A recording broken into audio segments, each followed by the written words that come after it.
Welcome to the sixth installment of Back to Basecamp Talent Summit series. This is one I've been really looking forward to and so excited to get the opportunity to collaborate with our good friend, Paddy McCord. Paddy, thank you so much for joining us at 7 a.m. in the morning. How are you? I'm great. Can't wait. Brilliant.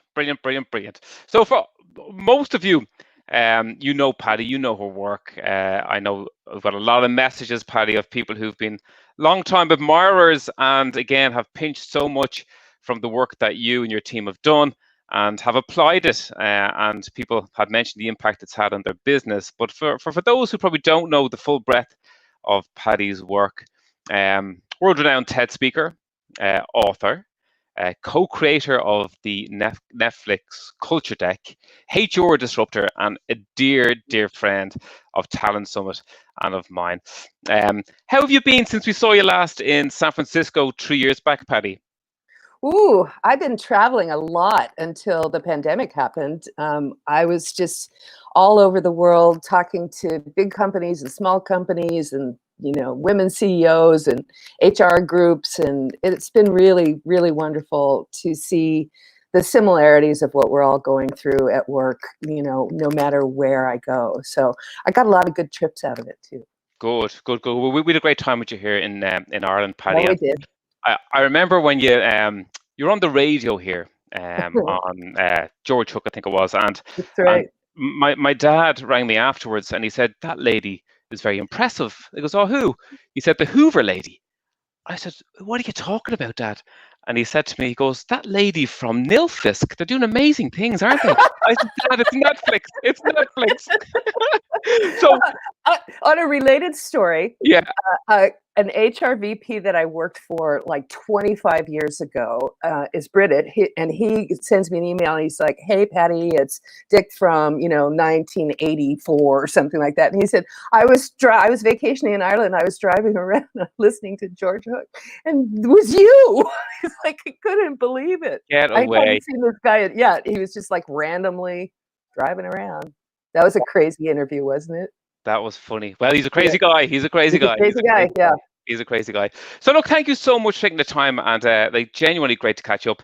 And it's funny, I've been rereading your book, Powerful, and there's so many things when you go back to are so relevant to what we're going through right now, Paddy. And in a parallel kind of space, it reminds me so much of the arguments that our good friend Margaret Heffernan put forward in her book, Uncharted. Yeah. And she sends her love, by the way. She sends her best. I was talking to her last night. So we might touch on some of those as we go through the discussion. Okay.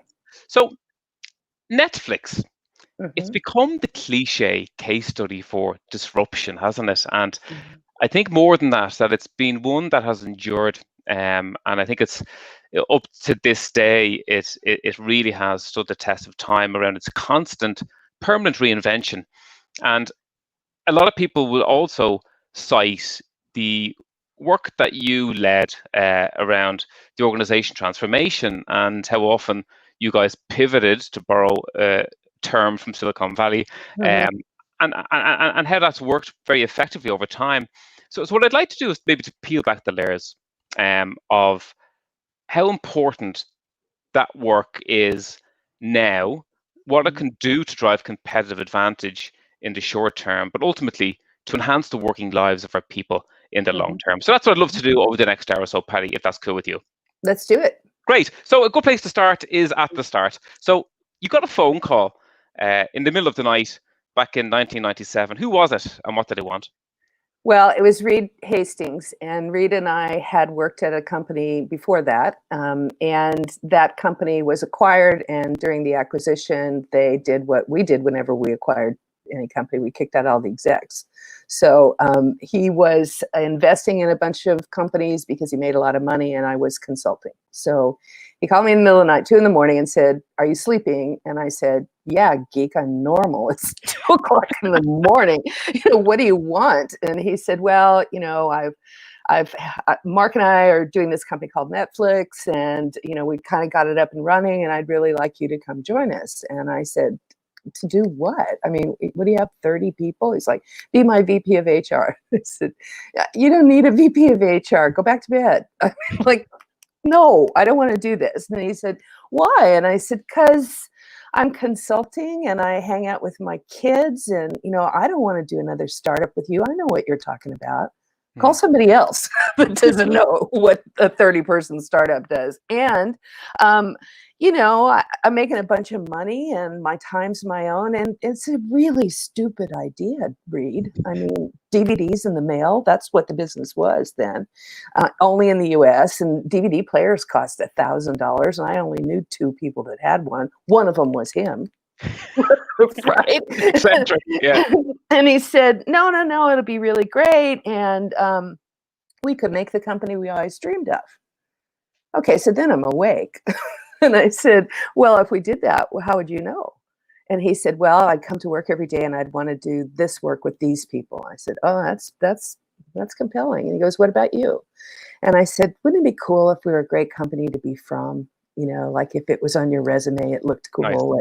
Nice. Like I worked at Apple during the Macintosh, or, something like that.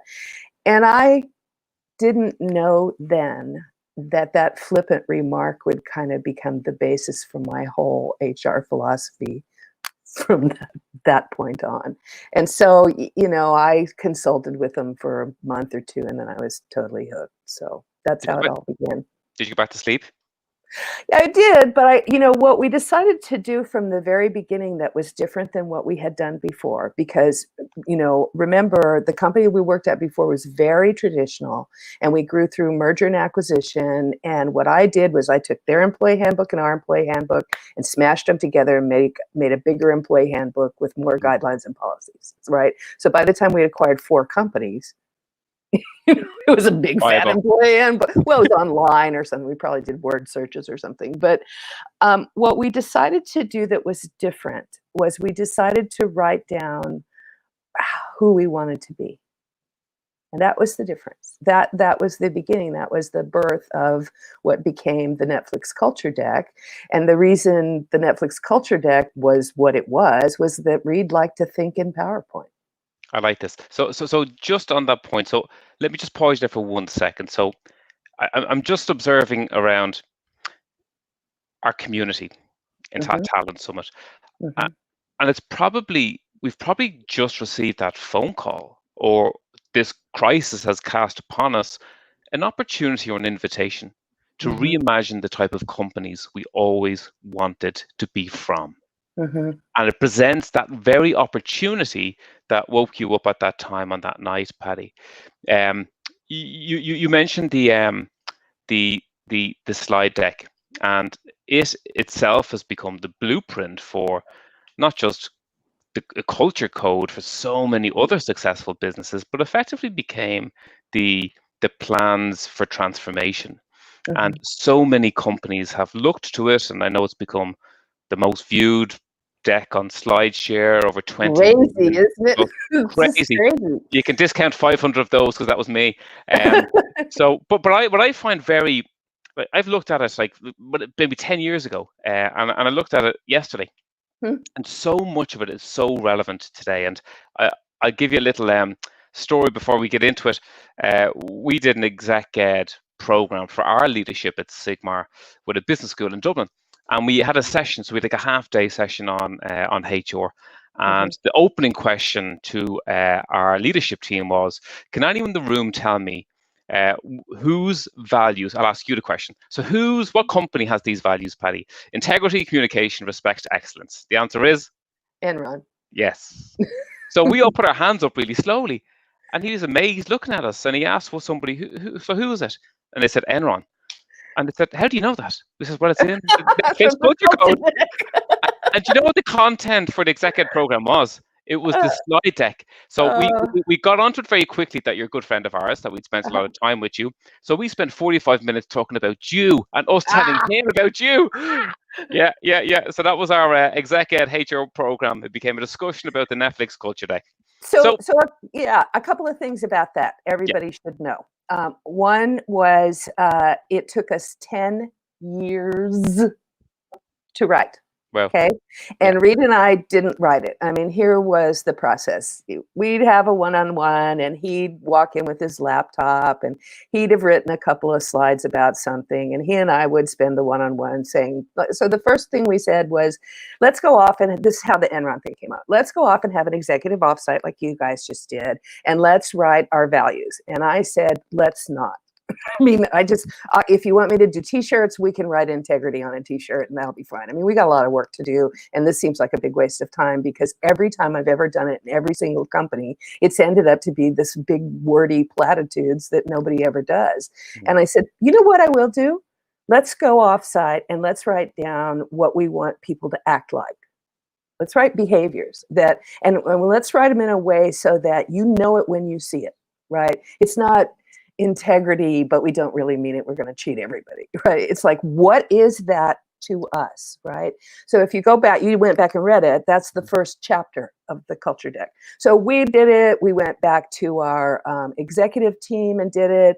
You know, those first executive team meetings about what were the values when, you know, people were like, let's put loyalty in. And we're like, maybe not, right? So we have these huge discussions about what kind of company we wanted to be, how we wanted to be with each other. You know, I wanted to put intelligence. I think I put intelligence in the first one. I'm like, let's just not hire stupid people, okay?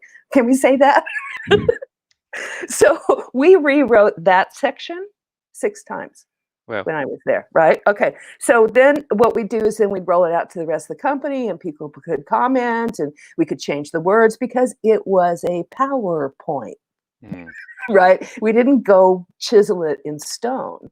And so when you go back and read it, realize that every chapter came after the chapter before, and it was an internal onboarding document. We had no intention of it being the blueprint for everybody else's company at all. We just wanted to be able to say to people when they came in, this is what you should expect from us. So the second chapter is a chapter called High Performance, which happened after we had a big layoff in 2000. And that chapter, I told you earlier, took me and my team like 4 years to figure out because I couldn't have high performing teams unless I had a really high performing recruiting and talent team, right? And I couldn't say, wow, I think you're done here. We might not need you anymore, and then put you on a 90-day severance plan. I had to rethink my severance thing. And then I started saying that, so then we write the next chapter, freedom and responsibility. And we say, okay, well, you know, we've got a pretty dense group of really talented adults here who are working pretty hard. Why are we going to make a bunch of policies for them? Why don't we tell them, you know, what we want you to do is make good decisions? And so then we wrote freedom and responsibility. And then after we get freedom and responsibility, it's like, oh, shoot, not what we need is context, not control, which was the next chapter, because we were finding that people were making a lot of independent decisions, but they weren't thinking about, you know, the rest of their colleagues, right? So that's how we did it. That's how we wrote it. We wrote it collectively. And when people disagreed, they'd come in and say to me, you know, I don't think, what's the chapter where we talk about go interview at other places, right? And this vice president came in and she said, I just don't think it's very feasible that you and Reed have gone out and commanded everybody to go interview somewhere else. How are we going to get any work done? I said, you know, I just walk through the building and people appear to be here working. So, you know, if it's a command, they're disobeying. The whole company is full of renegades that won't do what we told them to do. And I said, do you disagree with the words or do you disagree with the concept? And she said, well, I just think it could be written better. I'm like, okay, write it better. It's PowerPoint.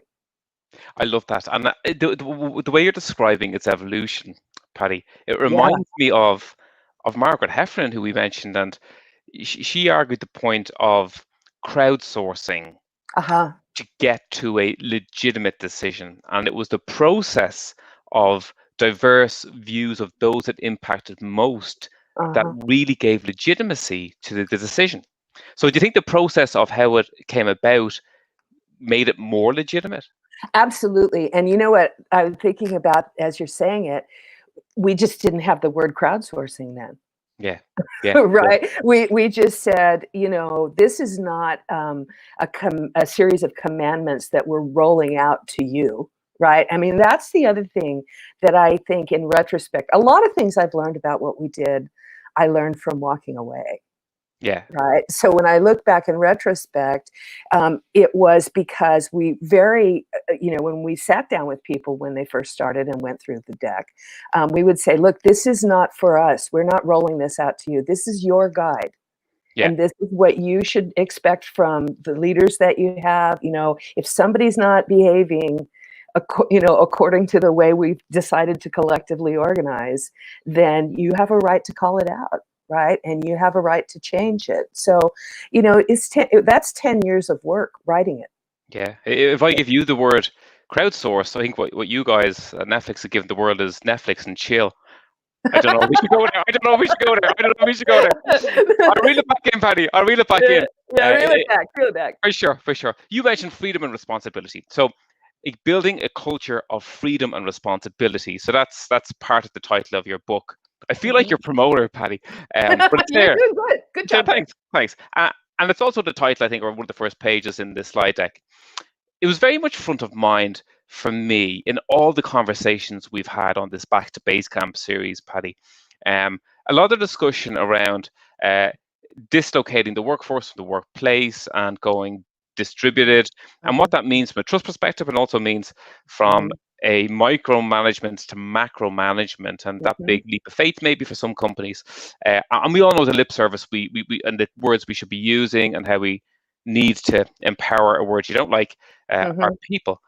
But that balance between freedom and responsibility, what was the main premise in achieving that balance for you? And what did that mean, say, for treating people as adults, as you call it? Yeah, I would say that, back to, I think it's important in this conversation to talk a lot about the how we came about these exactly. things, right? Yeah, great.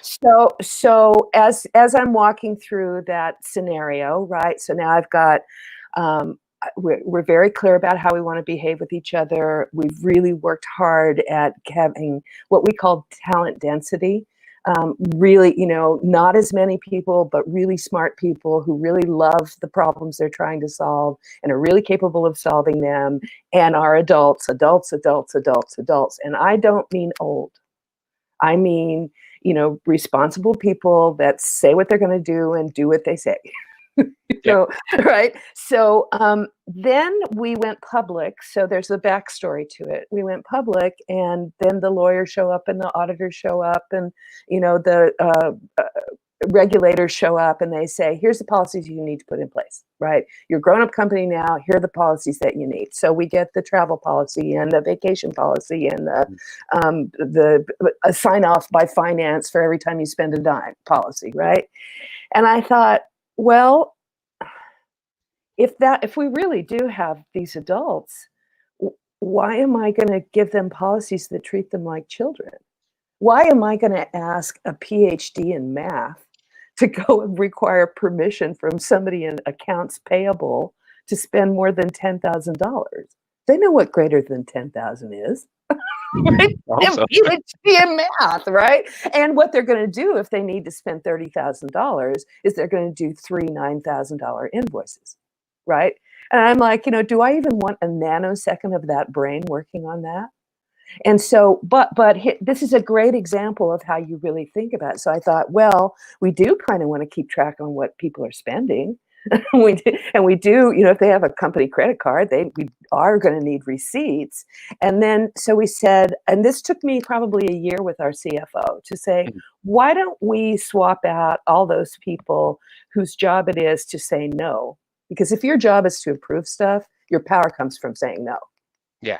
That's just, nobody ever goes home and goes, I told that engineer, go ahead, spend what you want. No, that's not what they say, right?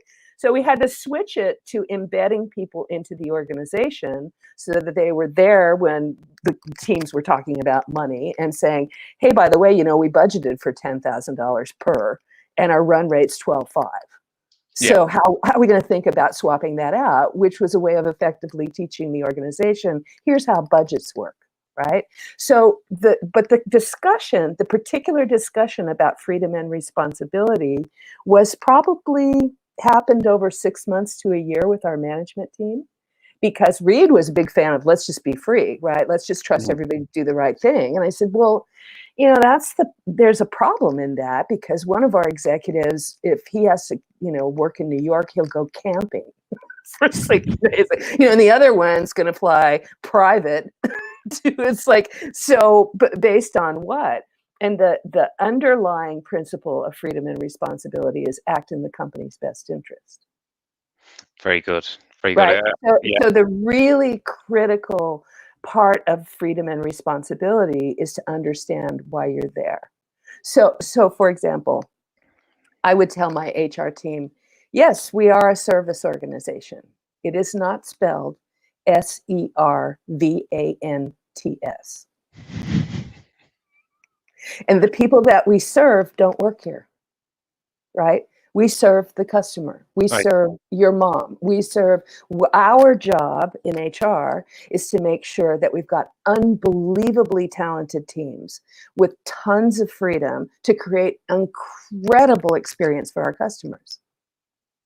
And to get out of the way from them doing that, right? Because that's who we serve. We serve the people. And because, you know, the subscription, Netflix is a subscription service, that dove into and it's forever, right? I never want you to quit, right? So if I never want you to quit, it can never be good enough.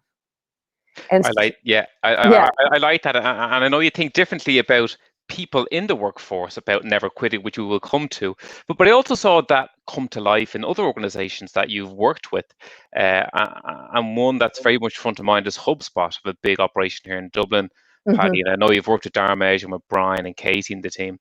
And I remember speaking to Brian about like how his culture traveled, and is it different in Dublin, or is Dub Spotters different to his Hub Spotters in Boston? Yeah. And he said, look, there's a very shared sense of values. And so I asked him how is that experienced, and he said, look, we just encourage people to use good judgment. And I think I don't know about you, but it's a very subjective thing, using one's good judgment. So I probed him on it, and he said, look, we've got a hierarchy to what we view as good judgment, and what we say to our people is, this is what we expect of you. So one, and you should also expect the same of us, by the way, every decision we make, how does it positively impact, one, the customer, two, the organization, three, your team, for you, and make decisions in that order. Go make decisions and use good judgment. And for me, that was a moment of clarity where there were real clear indicators around a value.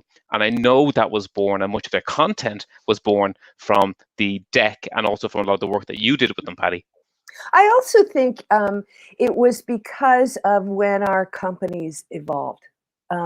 Because of the internet, right? I remember when I first worked with the HubSpot guys, I had left Netflix, and Reed said to me, what's different out there, right? How's it different than when we started the company? And I said, oh my God, like I work with this company called HubSpot, and they are like a marketing team on steroids. I mean, they are just incredibly focused on creating this unbelievable SEO marketing experience. And the deal is they can make it better all the time, because they're not creating marketing material that they mail out and then they see if anybody read it.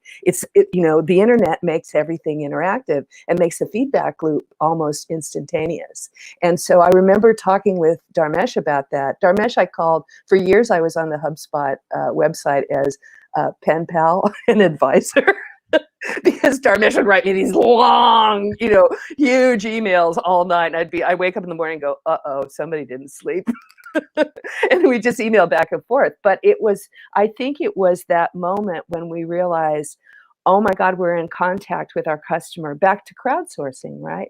It's the same kind of thing. We all started using, we have all this data. We know what people want. We know what they don't want. We can respond to it. We can test it, which is a very important part of how the Netflix culture and the work that I did came about. So because I was surrounded all the time with people who were inventing something new, and the way that they invented it was often A/B testing. So I would show you something on your website, me something on my website, we'd see which one worked. And so when I started getting rid of a lot of these policies and procedures, I did it as a test. And I'm literally, true story, I stand up in front of the company and say, when we got rid of paid time off, which is, our time off system in the US is really different than in Europe. There's almost nothing, and they track it, and it's like an hourly worker kind of thing. And I said, okay, so everybody I've talked to in the US in HR says, this is insane. Either nobody's going to come to work because they don't have any rules that say how many days you can take off, or nobody will ever take any time off because they're worried that what you really mean is work all the time. Yeah. And the lawyers say, if you're a woman and you get less time off than a man, you are en masse going to sue the company because it's not fair, right? So I'm here to tell you that it's already not fair. We treat people differently already. We just call it exceptions and we keep it secret. So we're not going to do that anymore, right? And so those are the two things that literally everyone I've talked to says is going to happen. So I think we should try this because I think you're pretty smart people and I think you can figure it out. And I honestly think that time is probably better managed locally, because I don't know what your situation is in Dublin, and I don't want somebody on my team to fly over and keep track of it. Peggy, could I ask you a question? So as you made these decisions to peel back on policies and structure and procedures, were you yourself worried? Like it's putting your neck in the line a little bit to be so innovative as a HR leader. I have to tell people, I have to tell people when I do HR conferences, I'm like, really, I'm one of you. The little, there's the angel and the devil, right? Mine was the HR VP would go, You're the big devil, didn't you? You are in trouble. Oh my God, bad things are going to be happening. It's all your fault. So in this particular example, I said, we're going to give this a try for 6 months. Yeah. And if those bad things happen, then we'll go do what everybody else does. We'll copy everybody else's and we'll call it best practices. Nothing best. We'll just call it that, right? Okay, And that open time off policy is still there. And so it's been 15, 20 years maybe. Well. Because, and then, so every time I'm talking about these things, each time you sort of break the mold a little bit, the cracks fall all over the place. So then when you don't have that, then you have to give people a lot of information to make good decisions. And that, led to Netflix being able to seize a moment like this very easily. Yeah, no, absolutely. Because you already trust people to spend their time doing the right thing. So it was just everything allowed. But I was going to tell you, then around this time, I'm able to, we're big enough and cool enough and we can pay enough to start hiring like real fancy managers from the other cool companies. So, we're recruiting from Amazon and Apple and Facebook and all that kind of stuff. Yeah. So that begat a whole bunch of years of reprogramming managers from other companies, because they would say, well, how much time off can my people get? I'm like, whatever they need. The important part for you is to get the work done and set the context and the time frame so that the right stuff gets done on time. And they're like, can I see the time off policy? It's like, they didn't think about it that way, right? Yeah. How much time off your team takes is completely up to your team. But what's the rules, right? So, and these are people who came to Netflix because of the culture. Yeah. So they come for freedom and responsibility, and then they show up and like, oh, that's my responsibility as a manager? Oh. Patty, you mentioned other companies. I'd say one question we have in here, again, a quick fire around. What other company cultures do you admire? In what companies? Oh, I see a lot of startups. I'm on the phone with the CEO of Glossier, right? I do a lot of work with women CEOs, and I've worked with Eventbrite for a bunch of years. And, Julia Hartz at Eventbrite, I remember she calls her employees the Brightlings. And I'm like, I will work with you because I like you, but I do not like that term. It's like, Are the kindergartners, your brightlings? But I've gone back and followed up with her as they've changed their culture over the years, as they've become a real company. So, I would say I admire different cultures at different phases. So right now I'm on the phone yesterday with the CEO of the Farmer's Dog, right? And they make dog food that they make by hand and they ship directly to your home. And they're 150 people and their business is taking off in the pandemic and they're scaling. And what he's trying to do at 4 years and 150 people is very different than when I'm, working with the Royal Bank of Australia.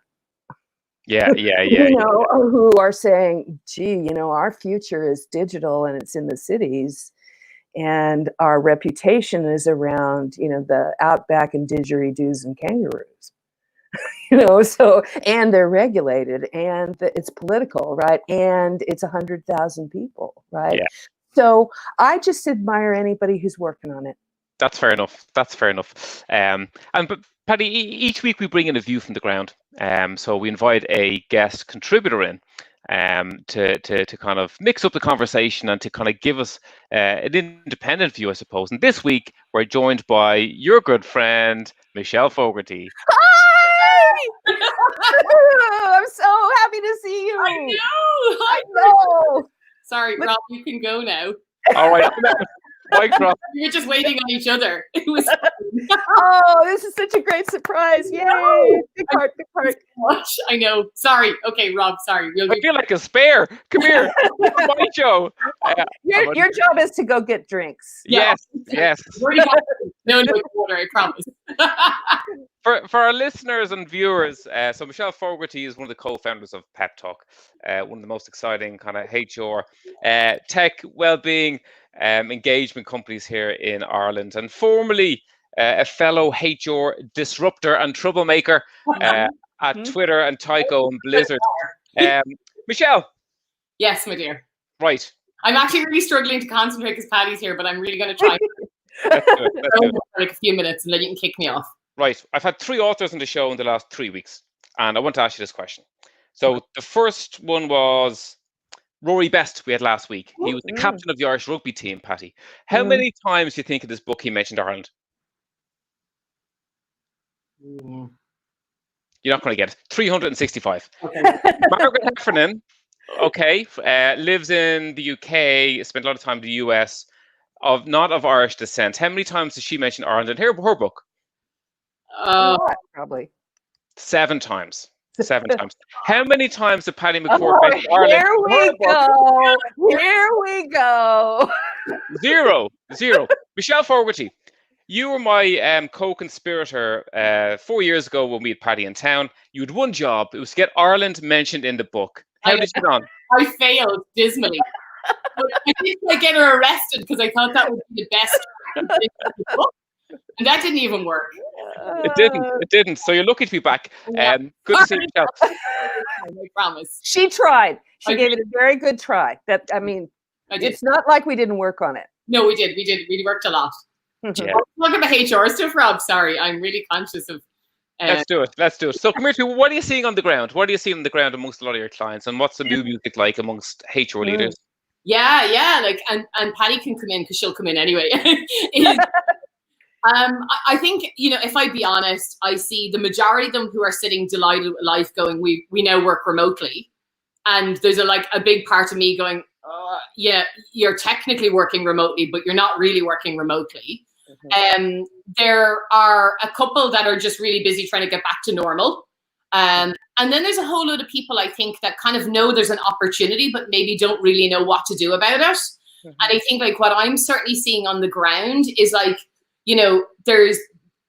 there's an opportunity, and this is where Paddy's talk today comes in. There's a real opportunity to go back and to start to humanize the workplace, right? Mm-hmm. To put in all the stuff that we took out the first time and to put back in the stuff we should have had in there. And I think that, if I be honest, I'm not entirely sure every HR team is really ready for that just yet, right? Mm-hmm. So I think that what I'm seeing is a lot of people who are just trying to make what they had work, which is fine. There's a certain point where you just have to get through and then we'll fix it on the other side. But now is really an opportunity for us to rework things, right? To take stuff and go, does that still fit? Does that still make sense? That's right. Not do something about it. Right. And if we didn't do it, right, if all this time we're busy working and trying to figure it out and we didn't do it, did we have to do it anyway? Exactly. Right? Robert and I were talking before we got started on the call about, we cling to policy and process because it's safe and it's predictable. And so much right now is crazy. It's like, I'm going to hold on to this policy because I know how to do that. Right.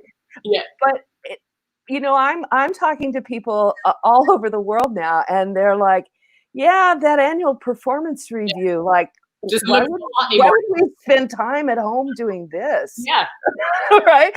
And the freedom and responsibility part we just talked about is like, well, people tell me, that's a great idea, but you're a Silicon Valley tech company. Yeah. We can't do this. Yeah. We can't really trust people. It's not in our DNA. And then boom, we do it.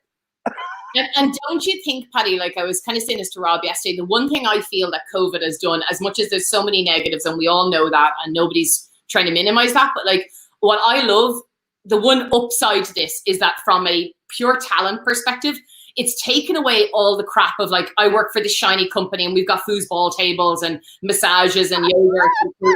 And actually what it's about is, am I doing good work? And do I work with great people? And it's stripped all that stuff away. So actually, there's a level playing field now for organizations of all size if you can understand talent and figure out what you're trying to get after, because now that's what matters more. If I'm not sitting in my fancy office with a slide and a beanbag, what does it really matter? So and the opportunity to rethink, like you said, like the wanting to go back to normal. That's not going to happen. No, and normal was crap. It's just even if you want that, it's too late. Right. I'm sorry. That train left the station. Too bad. So sad. So now I think it's this incredible opportunity to go, 2021, what do we look like? Right. And the other thing that I find really fascinating is, you talk about the shiny offices and the beanbag chairs. It's also like, well, you're this person at work. Oh, and you're at home. You're an employee. And so I have to control you because you're an employee, because it's my job to keep track of what you're doing and how you're doing it. And are you showing up doing it? And are you having fun? And are you engaged? And are you empowered? Yeah. And now we're seeing, wow, these are people with complicated lives. Rob's got a new pet, right? We have children in the background, right? It's like, these are whole entities now. And so it's the whole bring your whole self to work. Yeah. Well, we just brought our whole selves to work. Right. And there's no such thing as balance anymore. I have a granddaughter now. I know. I'm done. You're gone. My son's like, he goes, oh yeah, she's in every conference call. They get mad if she's not. So that's another way, pull it all off and go, wow, knowing what we know now about where our people are really living, literally, living and responding. I have another friend who works for TED, and her team is a lot of young people, a lot of young single people in New York City. And they do a check-in every week or so, and they just go around and say, how are you doing? And she said, somebody's like, I'm so lonely. Mm-hmm. I'm thank God I have the work because that's my contact with other people. And all of those things are incredible opportunities for us. But don't you think, Patty, like that's the one thing for us? Don't mind me, guys. I'll just read Patty's book. You work away. Go get your puppy. But the one thing I really, and I'm very genuine about, like, and it really was our passion at PEP, was that, like, people were whole people before this, right? It's just we chose to ignore it. Mm-hmm. So if I'm getting no sleep and I'm worried about paying my bills and I can't have a difficult conversation with my manager, all those things that are well-being, not just blooming yoga and fruit in the canteen, which are nice things. I'm not saying they're not. Mm-hmm. And I think that's suddenly what's staring employers and all of us in the face, is this idea of, like, actually, we are dealing with humans. This isn't B to C or B to B. It's H to H. It's human to human. Yeah, I love that. Yeah. And like, if you were a poor manager beforehand, that was fine. You could kind of get away with it because they were there and you could poke at them and do stuff. and if you were a good manager, that was fine. You could have the decent conversations. But now, like, if you look at it now, and I was chatting to a very senior leader yesterday, and he was like, but how am I going to connect with people? And I was like, yeah, it's called being vulnerable. Like, offer something up and have a different conversation. And he was literally like, it's really hard. And I was like, well, yeah, okay, that's fair because you haven't practiced it. But I think what this is doing is it's just stripping everything away. So for me, the biggest opportunities lie in these moments now, right? Because this is when you can reinvent yourself. Also, if I be honest, and this is the HR person in me, now is the time where, not to sound bad, the people that maybe, quote unquote, don't want you at the table, they're hungry right now. So now is the time, right? But you've definitely got to be ballsy, and you've got to be able to stand your ground. I just talked to a CEO the other day who said to me, he does, town hall meetings on Zoom with everybody. And he said, I am having more, I believe I'm impacting my junior people more than I ever have, because I'm not on stage at the company meeting. We're all the same size square. and look at, I'm looking at the chat box over here on the right. And he said, and I can't stand up there and pontificate about how great things are going to be. I have to say, I don't know. And I'm scared too, right? And he said, and I get all of this on, real-time crowdsourcing feedback from them saying, here's an idea. And he's like, he looks at it afterwards and goes, oh, that's from somebody I don't even know. Paddy, will you tell them I've just experienced it with the two of you?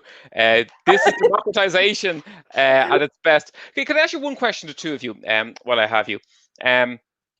You mentioned, Michelle, like stripping back all this veneer of what we feel we needed for collaboration. Yeah. So workplaces built openly and with all of those good things you mentioned to enhance collaboration. If I look at the journey of HR, right, the one thing that's been kind of a lot of people talking about, like the need to over communicate. And I think it's become very clear. You look at your time you spend on Zoom video calls, and you can see the amount of time that goes in order to collaborate. And I think HR have been at the heart of this transition and have kind of moved from being a spoke on the wheel of communication to being the hub of the wheel of communication. And I think there's an opportunity as we reconvene that we think very differently around the impact of communication. Because, Paddy, I know you argue the more policies you strip back and structure you strip back, the more we need to over communicate what we expect of our people. So what do you think this means for the impact of HR leadership on candor and care as we reconvene? Paddy? Oh, it's just, we're already experiencing, when I, talk to my HR colleagues, they're like, well, all bets are off, just literally what I do every day is different. And the conversations they're having with people are deeper and more personal because this is a big deal, right? This isn't like, my favorite, they're not cantaloupe in the canteen anymore. And I'm really pissed off about this. This is like, my husband got laid off. I'm really concerned about, what's going to happen to me. How do I think about this? So I think we're already involved. And you and I talked earlier, and I'm sure we'll get to this. I think it's a really opportune time to just write it down, right? Just keep track of everything that's happening right now, so that when we get to we're trying to, whatever the other side is, we're already on the other side. Yeah. We don't have to get there. So now that we're on the other side, what's good about it and what's not? And I think, HR people are in the middle. You're absolutely right. And so it's a time for them to reflect on what's working and what's not working, and really look in the mirror and say, how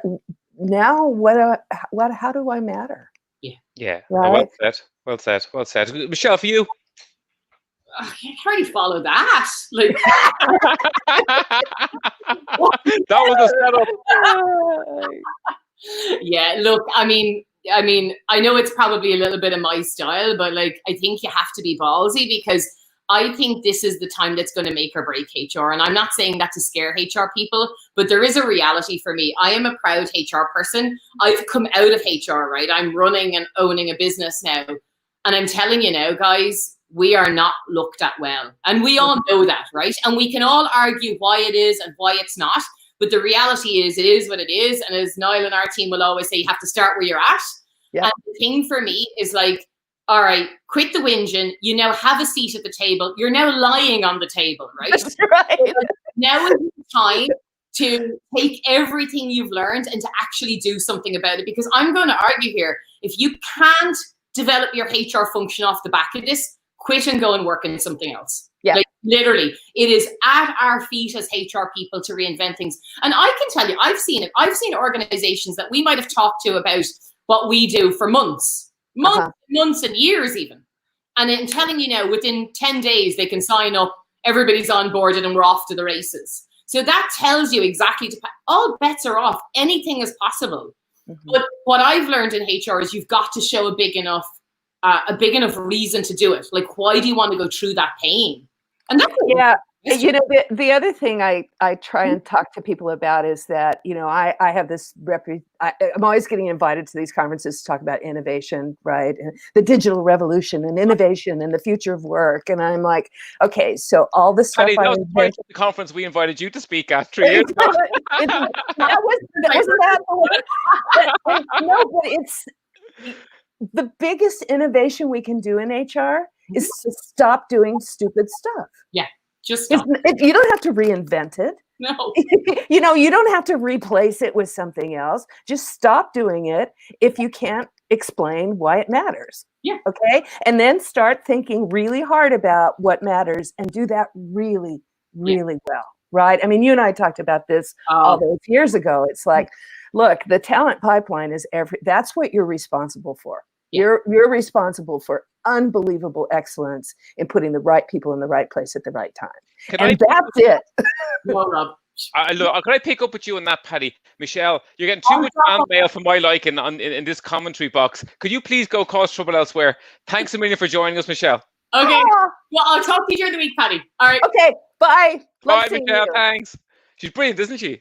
I love her. Good to see her. Good to see her. Good to see her. Putting the right talent in the right place at the right time. I just couldn't move from that, because that brings us on to what I'd love to talk to you about. So people talk about not wasting a good crisis, Paddy. I would argue the opposite, and I'd argue let's not waste a good recovery. So what you've done particularly well in my book is like the constant reinvention, this permanent state of flux change. What do you think we could do now if we are to use this opportunity and the momentum around change to create a workforce that's more effective or impactful for, say, the new norms as they look to emerge? So what can we do now to build a better workforce for tomorrow? And how do we look at that from a redeployment standpoint, and to let the recovering recruiter in you come out for a moment to talk about like how and when should we look to start recruiting again? Right.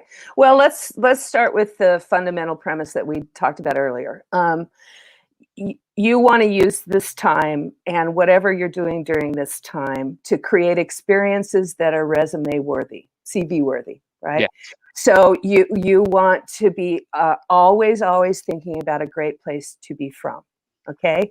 And the workforce that is next year is probably going to want to have some really different sets of expertise than the workforce that's here now. And so now is a good time for people to start having those conversations about, so for leaders to have conversations about, here's what I think it's going to look like, and here's what I think it's going to take for us to be successful. You know, I have in my book, I have this very, very particular methodology for doing this. In 6 months, if your team is amazing, what's occurring then that's not occurring now? Right? And then write that down, and then give me all your numerals and all your metrics to say what's amazing. And I don't mean better, I mean amazing, right? And then I say make a movie of it, but right now we're literally in it, right? We're making a movie of it every single day. Okay, then I say, okay, then drop down and say, okay, in order for that to happen in 6 months, differently, what would people need to know how to do? And we're experiencing right now a whole bunch of things that people we didn't know needed to know how to do, but are doing well, right? Figuring out how to video conference. I'm doing another one later in the week, and I said, you know, I know that you hired me to give this hour-long talk, but it's not very effective. Interviews are much better. I've been doing this now for a couple of months, and it's much more fun to have a conversation than for me to be talking to myself on the screen in the computer, right? So what do people need to know how to do? Then you drop down and say, what kind of skills and experience would it take for somebody to know how to do that in 6 months? The timing's important, isn't it? The timing is absolutely important. And I think that's one of the things we, in HR in particular, do particularly poorly, right? Someday, But isn't it funny? when we roll out our next global HR initiative. But that's never, you can't ground that or land Well, that. you don't know. Somebody on your team might think, oh, shit, she means next Thursday. And somebody else think, oh, she says, it never happens. Right. So in 6 months, now we've dropped down. Now we know what you need to know how to do. Now we need to know what skills and experience. Then and only then look at the team that you have, and then start having those conversations. Robert, I love you to pieces. We wouldn't be here today without you, but as you know, we're completely back to pivoting the organization. And I'm telling you, come January, I'm not sure if I would hire you. I'm used to being dropped. I've been let down. No. But that, and you would feel let down. But I would have been giving you enough context for you to go, oh, you're probably right. I'm not sure I want to do that either. Right. So there's a way to fold it all in, to start having these conversations with people, one-on-one all the time about, so what are you finding out that you're really loving, and what are you really hating about this? And, what's going to happen when companies say, okay, live wherever you want. Right? Is that really going to work? It's happening, yeah. So how do we think about that? And do we literally mean anywhere you want, or do we mean in the same time zone? And so I'm just saying, now is the time to start putting, some deadlines or some time frames on things, and saying, we should start getting closer to what we think the world looks like at the end of the year by September, if we can. Right. And then realize, as we've all discovered right now, we could be wrong. And if we're wrong, then we'll just do what we already did. Just restart. I mean, everyone is doing things differently, and everyone is doing things that they told me they couldn't. It's funny. You remind me again of Margaret Heffernan's argument, Paddy, around she's solely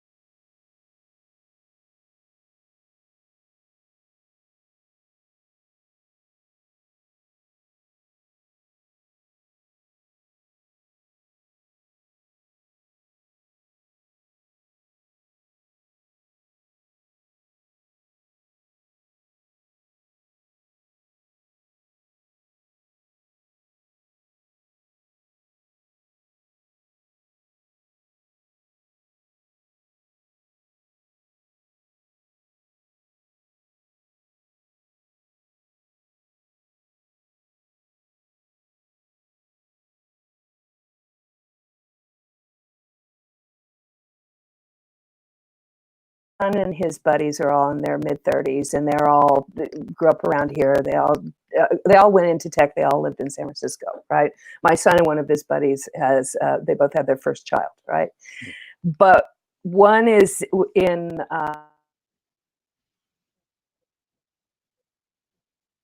like a salesperson for Eventbrite. Yep. And my son works for Box, right? They're all three very, very smart, capable people. Two just happen to be in industries that they're doing terribly right now, right? So now,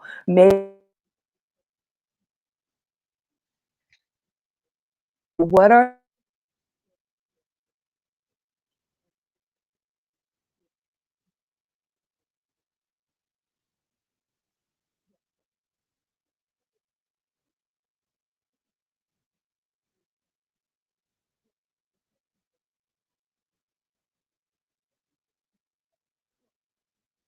Yeah.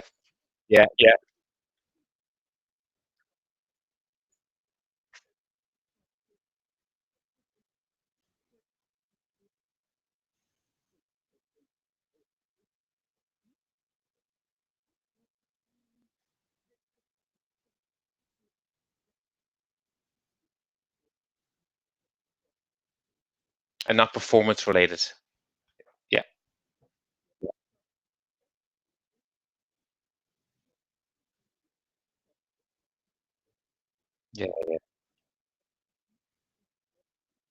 Yeah. And in fairness, a lot of the companies have offboarded their talent very well, and they've made the access to their talent to other organizations. They've like really had a very positive reach out. Yeah. Yeah. Airbnb and yeah.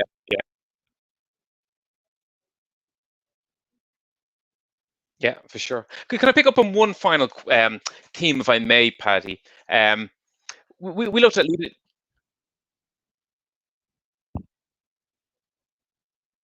I have you. I have you there. Yeah. Um, so one final theme to explore with you, right? We looked at um, the most recent piece on leadership construct at the last Talent Summit. You have me, Paddy, do you? And okay, they can only hear me, I think. You, I can hear you for some reason. Um, we out there. Hope to do, because that would sound very, very strange. Uh, okay, well, look, we kick on. We kick on. So I think the majority can. So, um, I was looking at a lot of content in the last couple of days. Um, I'm just receiving messages here that it's just me. Let me just reconnect you, Paddy, if I may. Just one sec. So I'll pick up with Paddy now, and pretty much what we were saying uh, was the constructs for leadership. We looked at three different things recently, and one of them was societal leadership. So I'm going to pick up with Paddy, if I can, on that question. So I'll just dial her back in. Um,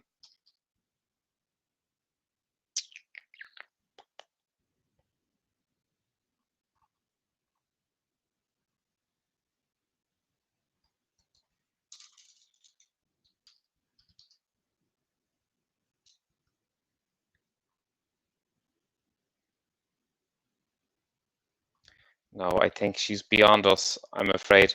Um,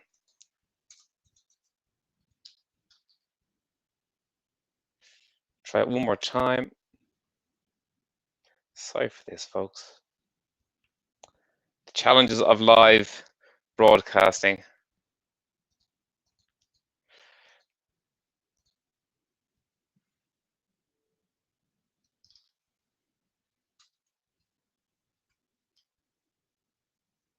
Okay, I think we have her. I think we have her, folks.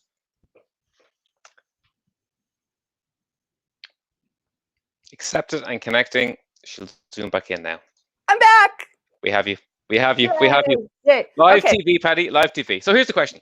So just looking at some of the a lot of the content that organizations have been kind of pushing out around Black Lives Matter, and it kind of raises the question around what organizations are doing to reflect what their people care most about into society. And I know you yourself have a very strong sense of purpose, and you work closely with Lorraine Powell Jobs, and I know her social impact organization does a huge amount of great work around the world. What's your sense of how we should reflect what our people care about in society? Is it the job of organizations, and what does that mean to culture? Well, like we talked about before this, we've spent the last 5 years, all of us, focusing on diversity and inclusion, right? And we've all been talking a lot about, making sure that people bring their whole selves to work, and that we really work hard on making sure that we have integrated and diverse workforces. And so we've done a lot of work in that area, and people are making progress. So this is not the time to turn away from those very people we've worked hard on understanding, right? And I think it's really important for companies to take a stand on what's right, because that's how they should be reflected in their organizations. And I'm really proud of the people that are out there, saying and doing the right thing. And so the other thing I think that's really, really important about this moment is to be really listening to those people we work so hard to include. Right? Now is the time to be asking our diverse companies, the people in those organizations, what's working for them, what are they worried about, what can we do differently, right? The same kind of crowdsourcing, but this very particular one, asking, making sure that our African American employees, for us in America, feel heard and can express what's going on for them, and that we can talk about this stuff. I did a lot of this kind of work. I ran diversity and inclusion in the 80s for Sun Microsystems. And I found that almost every issue came to the part about we don't know how to talk to each other. Mm-hmm. Right? It was almost always a matter of what words do I use? How do I do this? How do I go about this? And I found that, almost every time I just put a couple of people in a room and go, tell them how it feels to be you, that things would be better. It's a huge opportunity for that. It is, and I think it reflects in many ways what you've done for the HR world, Patty, in terms of breaking down acronyms, like a sense of what people viewed HR to be something that at its core is something very real, and something that simply has an impact on people, and therefore the organization and therefore the customer. And just to break down those barriers on the behalf of the Talent Summit community, and indeed the HR leadership community here in Ireland, I want to say thanks. You're welcome. Be bold and for disrupt. As you're talking, I'm remembering why I love Michelle so much. Because I love her for a lot of reasons, but one of the things she said today was, I'm good at this because I practice. Right. And that's what we need to do. We need to talk to each other more and practice having honest conversations, and we'll get better at it. So you're welcome. Thanks for having me. It's great. Great to see you. Great to see you. And I look forward to meeting you and seeing you in person and collaborating with you. We're doing it. Look after yourself, and thank you so much for joining us. Patty mentioned feedback and mentioned practice. And next week we have a bonus edition on Thursday at 3 p.m. where I'll be joined by Dara Sheridan and Christian Penny, who head up the high performance coaching at New Zealand Sport. We look at performance art, we look at Maori culture to unlock the insights into high performance sport in New Zealand and the lessons for business. Thanks for tuning in this week, and I look forward to having you participate again next week. In the meantime, stay safe. Thank you.